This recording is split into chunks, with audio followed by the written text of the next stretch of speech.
for tuning in. Today is a big day. It's a really big day. It's like an anniversary of sorts. I'm on my way to my favorite little neighborhood coffee shop. Literally just down the street from my house. It's like the perfect place to go and get some work done. I'm so happy to have this thing here. Check it out.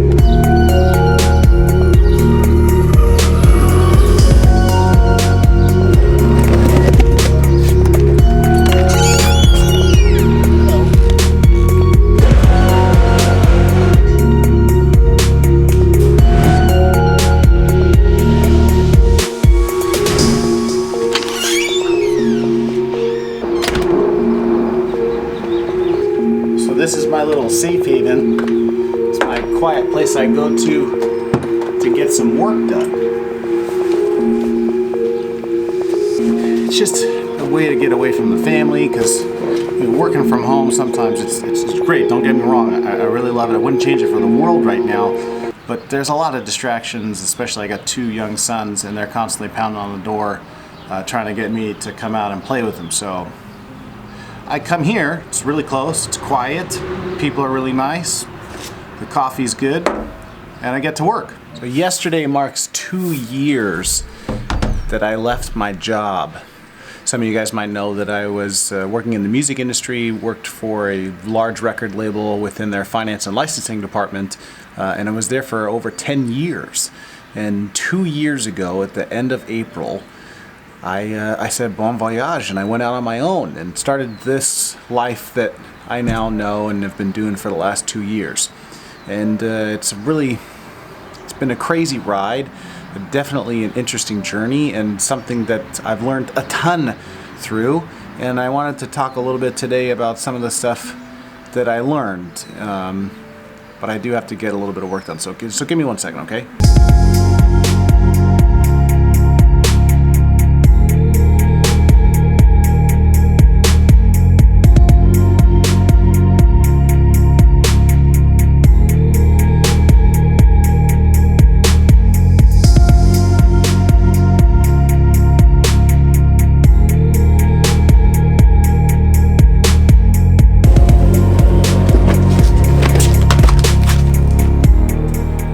About working from home, like creating your own schedule, being able to see your wife and kids a lot more, making sure that you're able to cultivate your own sense of schedule and happiness and all those different things. Those are all great things about working from home, and I absolutely love all of them. I get to go to the beach if I want to. If we have a great snowstorm, we want to hit the mountains, go snowboarding, can totally do that. Another amazing thing about working from home is that I get to focus on the areas that make me the most content. I get to do and work on the things that I absolutely love. I get to teach all the time now. This whole channel wouldn't be possible if I hadn't taken that leap, taken the risk to start working for myself and focus on my passions and the things that I absolutely love to do. I've seen both my kids walk and talk. I've seen them ride bikes. I've seen them go to school for the first time. I pick them up, I drop them off, I go to donuts with dad. I do all of that super amazing fun stuff, and I'm totally in control of my own destiny, and that is awesome. But let's just be super clear. It's not all sunshine and roses. I mean, there's definitely stress about being self-employed, being a 1099 employee versus a W-2 and getting a paycheck. Primarily, it has to do with finances. Sometimes you just never know when that paycheck is going to come through.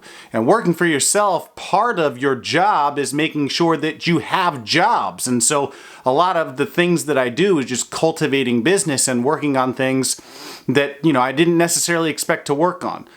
The other part of it is that you work a lot, like a lot. You can really kind of go home and shut off at 6 o'clock or 5, depending on whatever your job is.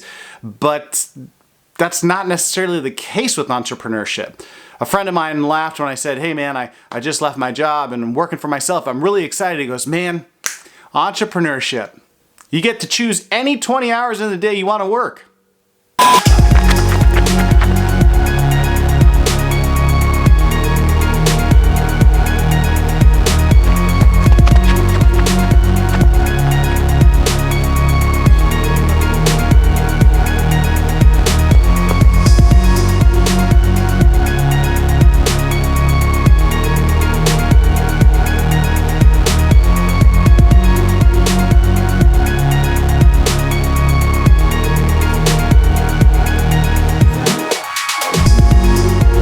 We had to improvise there. This camera's battery died, so we went to the old trusty iPhone. It's not as easy to mount, but we got the job done. So in full disclosure, I didn't get to finish the video yesterday. Juliana, my wife, called me and said that the car was overheating, and so I had to go and rescue her, and my plans of finishing the video where I wanted to finish the video didn't happen. I guess that's another kind of byproduct of working from home, is that people like this think that you're available all the time. And then we were gonna finish the video during that workout session, but one, the camera died, which is kind of typical for me in this channel, and two, Juliana died.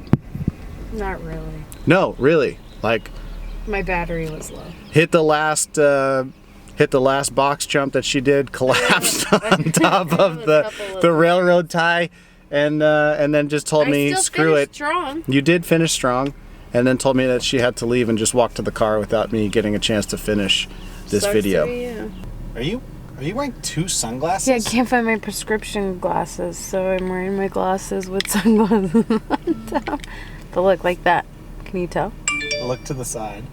You can definitely tell on the side. Look in the front. But from the front, you can't. It looks really weird. It's just like big. Looks like I have thick ass glasses on.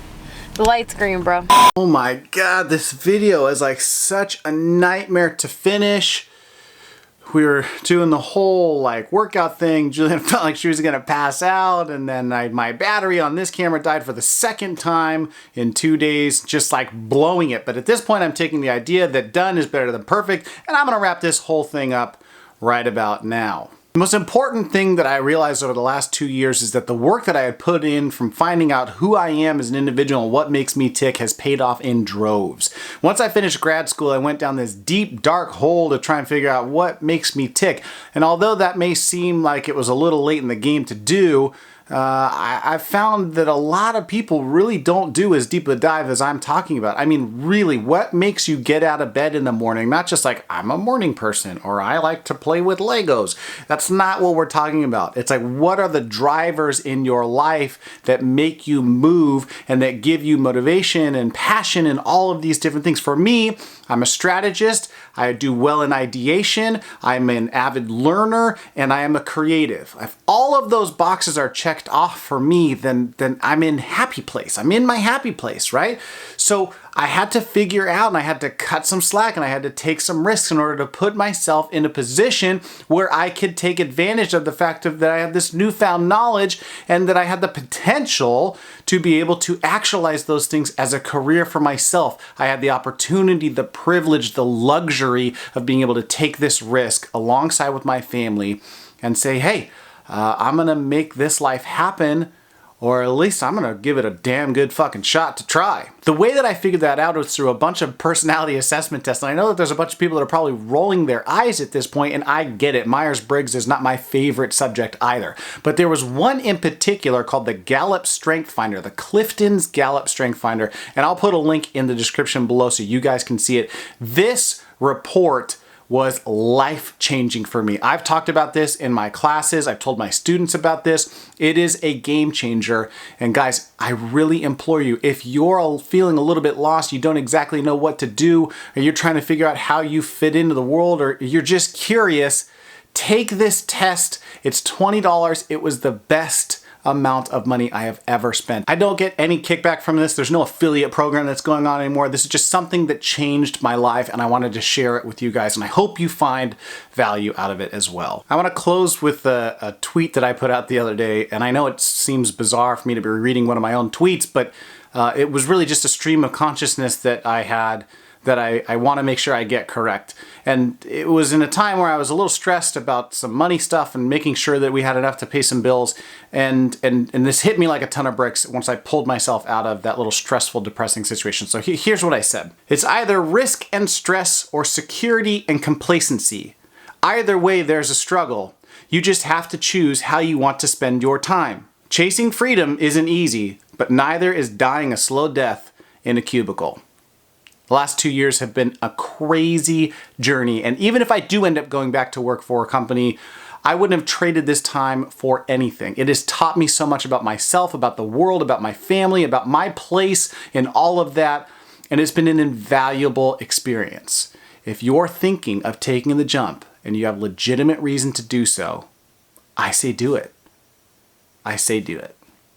Guys, thank you so much for sticking with me throughout this crazy edit and this whole process of me trying to get this out into the world. If you haven't already, I would love it if you would subscribe. You can join the Tea Garden community and be aware of more videos like this by hitting that little bell. Give it a like, give it a share, give it to everyone else. Thanks again, guys. We'll see you in the next one. This is Robert Teagarden, and I'm out of here. Peace.